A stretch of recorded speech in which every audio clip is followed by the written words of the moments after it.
급하고 따끔거리고 아프고 시원찮다. 뭘까? 어떤 질환일까요? 염증 생긴 방광이래요. 급성 그리고 만성 방광염이 있습니다. 김 교수님. 이 급성 방광염은 아마 모르시는 분 없으실 겁니다. 뭐 여성분들이 굉장히 많이 앓고 있으신 질환인데요. 그래서 1년을 이렇게 쭉 보면 여성의 10%가 방광염이 걸리고 한 여자로 봤을 때는 평생을 통틀어서 방광염에 걸릴 수 있는 확률이 60%나 되죠. 그러니까 여자에게 맞네요. 아주 굉장히 많이 걸리는 질환인데 이 방광염이 왜 여자에 많이 걸리느냐?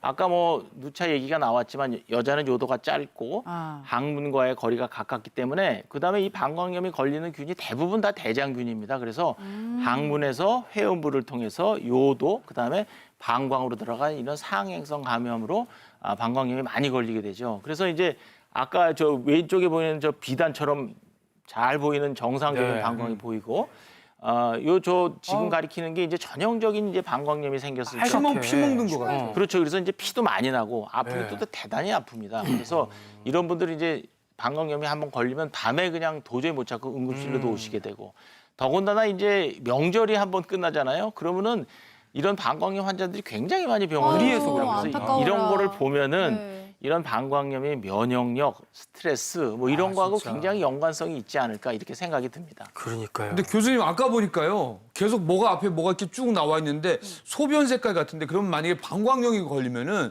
저 중에서 어느 색깔일 때 내가 위험 신호구나 알 수 있는 겁니까? 예, 아까 그 우리 내시경 사진에서도 보셨지만 혈관이 커져 있고 혈관이 터져서 이제 혈뇨가 나오죠.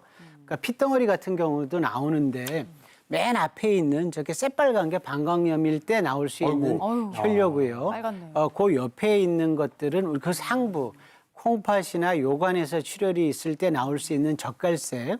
그리고 가운데가 이제 정상적인 소변 색깔입니다. 우리가 사실 맥주 색깔하고 조금 비슷하고요. 그 옆에는 우리가 수분을 너무 많이 섭취했을 너무 때 투명하네. 그런 경우에 저렇게 아주 맑게 나오고요. 그 옆은 굉장히 탁한 소변이죠. 뭐 병이라기보다는 우리 몸이 탈수가 됐다거나 또 모자랄 수분 때. 섭취가 너무 적은 경우 이런 분들은 수분을 조금 더 섭취를 해야겠죠. 마지막이 단백뇨인데 거품뇨죠. 거품뇨인데 이것 때문에 병원에 많이 오시는데 대부분은 정상인데요. 이게 거품뇨가 계속 반복이 된다면 콩팥 질환이나 단백뇨가 없는지 확인해 보실 필요가 있습니다. 네. 그런가 하면요. 혈뇨가 나올 때 이게 방광염일 수도 있고 방광암의 신호일 수도 있다고 하는데요. 구분하는 방법은 돌발 퀴즈로 준비를 했습니다. 한번 보실까요? 혈뇨와 통증이 함께 오면 이것이고 혈뇨가 있지만 아프지 않으면 이것이다. 바로 정답 확인합니다. 통증이 함께 오면 방광염, 오히려 통증이 없으면 방광암인 경우예요. 신기하다. 이유가 뭘까요, 김 교수님? 아주 뭐 오늘 사실은 뭐 여러분 다 잊어먹으셔도 되는데 이거는 꼭 기억하셔야 됩니다. 그래서 소변을 봤더니 소변이 뻘겋게 나온다. 근데 이제 아프다. 그러면 이거는 이제 대부분 방광염이에요. 그러니까 이거는 위급한 병은 아니죠. 그리고 아프기 때문에 병원을 안 오실 수가 없어요. 그러니까 방광염을 앓고 계신 분들은 반드시 병원에 오십니다. 근데 아침에 소변을 보는데 소변이 뻘겋게 피가 나왔다. 근데 안 아프단 말이죠. 그러더니 다음번에 소변을 넣으니까 또 하얗게 잘 나와. 괜찮네. 그럼 이제 괜찮은가 보다. 그리고 이제 또 지나다 보면 한 달 지나면 또 오늘 소변이 뻘겋게 나왔어요.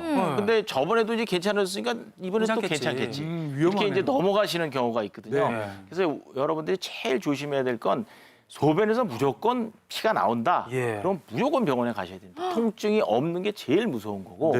그래서 우리가 이제 이 비뇨의학 계통, 콩팥, 요관, 방광 이런 데서 이제 암이 생길 때 첫 번째 증상이 소변에서 피가 나오는 거예요. 아이고야. 그래서 지금 저 옆에 보이는 사진이 이제 방광, 이제 이런 분들이 소변에서 피가 나서 병원을 오시면 저희가 이제 방광경을 통해서 이제 방광 안을 들여다보는데 저렇게 이제 양배추 모양으로 이제 이렇게 방광암이 저렇게 보이죠. 그래서 저런 것들이 있어서 통증이 없이 소변에서 피가 나게 되니까 여러분들이 하여튼 통증, 혈뇨 플러스 통증 이건 방광염.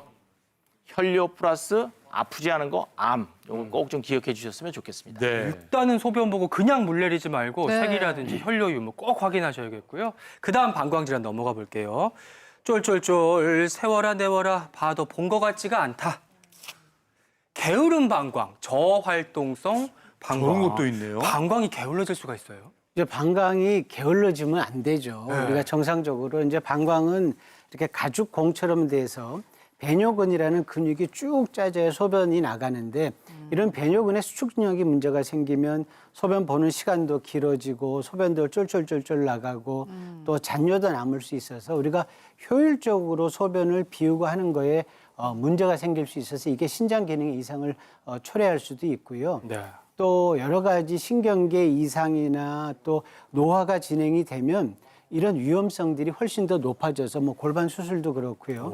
이런 게으른 방광이 나타날 수 있습니다. 네, 네, 이건 왜 생기는 건가요, 김 교수님? 이 사실은 이 저활동성 방광은 이렇게 빈도는 그렇게 높지 않는데요. 나타나기가 쉽지 않고 나타나면 치료하기도 굉장히 어렵고 아주 고질적인 병인데 특히나 이제 당뇨병 가지신 분들 당뇨를 이제 잘 치료하시면 문제가 없는데 한 10년 정도 잘 치료하지 않고 10년 정도 지나면은 말초신경이 기능이 이상이 오고 구조가 변경이 되면서 당뇨병성 신경병증이라는 병이 오게 됩니다. 네. 이렇게 되면은 우리가 이제 소변이 방광 근육도 이제 얘가 이제 별로 신경이 이제 예민하지 못하게 되고 무감각해져 가지고 소변이 300, 500 이렇게 찼는데도 오줌이 마렵다는 걸 전혀 느끼지 못하게 되는 거죠.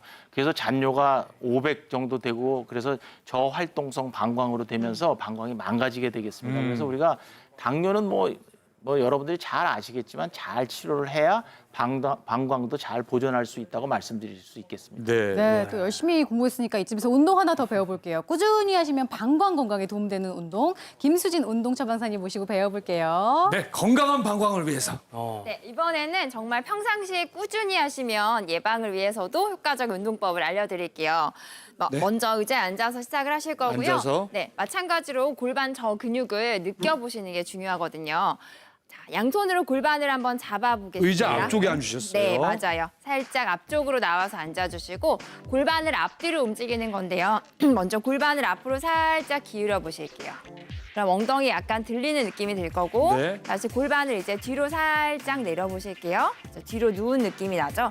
이렇게 앞뒤로 골반을 왔다 갔다 움직여주시면 골반을 좀 바르게 정렬하는 느낌을, 자세를 교정하실 수가 있거든요.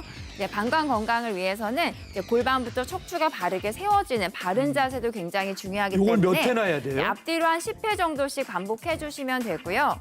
이때 주의하실 점은 내 몸을 앞으로 숙이는 게 아니라 골반을 움직이는 거예요. 그래서 상체는 많이 움직이지 않으셔도 괜찮고 골반을 앞뒤로 부드럽게 움직이시면 됩니다. 네. 네, 권영찬 씨 어떤지 한번 봐주세요. 저는 해보니까 밧줄을 땡긴 것 같은데 이게 잘하고 있는 건가요? 네, 골반을 앞뒤로 많이 잘 움직이고 뒤로 계시고요. 하고? 네, 뒤로는 너무 또 잘 가시기 때문에 앞으로 좀 더 가시는 게 필요하실 것 같아요. 허리가 쭉 쓰는 느낌이고요. 네, 맞아요. 골반보다는 허리 쪽에 좀 더 느낌도 느껴지시죠? 네, 그래서 골반의 바른 정렬을 통해서 골반 저근을, 골반 기저근을 우리가 쉽게 느끼기는 힘들거든요. 네. 그래서 이 근육들을 조금 느껴볼 수 있는 방법이고요. 자, 이제는 누워서 하는 운동법 누워서요? 알려드릴게요. 여기서는 약간 뭐 낮은 쿠션이나 쿠션. 또는 방석 네. 아니면 뭐 없으시면 담요 같은 걸 접어서 하셔도 되고요. 베개를 활용해도 네, 되겠네요. 누운 상태에서 또 너무 높으시면 안 되니까요. 좀 낮은 걸로 준비해 주시고 아, 엉덩이 엉덩이에다가요? 아래에다가 넣어주세요. 좀 편하네요. 네, 방금 저희가 앉아서 느낀 것처럼 골반을 좀 앞뒤로 움직이게 될 텐데 네. 손으로 머리를 붙잡습니다. 이 근육은 복부 근육하고 골반 저근을 강화하는 동작이에요. 머리를 천천히 들어서 내 배꼽까지 바라보실 거예요. 상체를 많이 드실 필요는 없어요. 네, 그렇죠. 네. 조금만 드셔도 돼요. 이때 방금 앉아서 하신 것처럼 골반이 자연스럽게 말리는 걸 느낄 수 있으실 건데 이 힘을 느꼈다가 다시 천천히 눕습니다. 선생님이 아랫배 힘주는 게 네, 보통이 아닌데요? 배힘도 들어가시고 괄약근에도 힘이 딱 들어가실 거예요. 괄약근에. 천천히 상체 올라오셔서 골반이 자연스럽게 지금 쿠션에 의해 말려 있는 상태니까 쉽게 느낄 수 있으시죠?